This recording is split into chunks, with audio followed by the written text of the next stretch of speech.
ពេញចិត្តនៅអ្វីដែលខ្លួនមានធម្មជាតិបានផ្ដល់ឲ្យយើងនៅជីវិតម្នាក់មួយដូចគ្នាគ្រាន់តែម្នាក់មានចំណុចល្អនិងចំណុចមិនល្អខុសៗគ្នាប៉ុណ្ណោះចំណុចអវិជ្ជមាននិងវិជ្ជមានទាំងនោះគ្រាន់តែជាឧបករណ៍របស់ជីវិតតែប៉ុណ្ណោះអ្វីដែលសំខាន់តើយើងពេញចិត្តនឹងទទួលយកវាដែរឬទេពេញចិត្តឬមិនពេញចិត្តជារឿងរបស់យើងព្រោះជីវិតនេះជាជម្រើសប៉ុន្តែពេលដែលយើងមិនពេញចិត្តនឹងខ្លួនឯងកាន់តែច្រើនយើងក៏កើតទុក្ខមិនសុខចិត្តកាន់តែខ្លាំងផ្ទុយទៅវិញបើយើងពេញចិត្តខ្លួនឯងកាន់តែច្រើនយើងក៏កាន់តែមានក្តីសុខដូចគ្នាក្តីសុខនៃជីវិតគឺការពេញចិត្តនឹងអ្វីដែលខ្លួនមាននេះឯង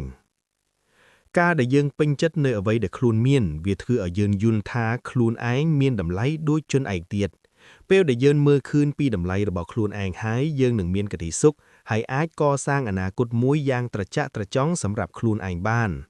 បុគ្គលដែលស្គាល់ខ្លួនឯងឬបុគ្គលដែលរកខ្លួនឯងឃើញនឹងប្រើប្រាស់អ្វីដែលខ្លួនមានឲ្យអស់ពីលទ្ធភាពដែលគ្មានអារម្មណ៍ថាតូចចិត្តនឹងអ្វីដែលខ្លួនគ្មានឡើយអ្វីដែលយើងទទួលបានពីកំណើតគឺជាជម្រើសរបស់ធម្មជាតិអញ្ចឹងហើយយើងមានតែព្រមទទួលយកវាហើយខំប្រឹងប្រែងបន្តទៀត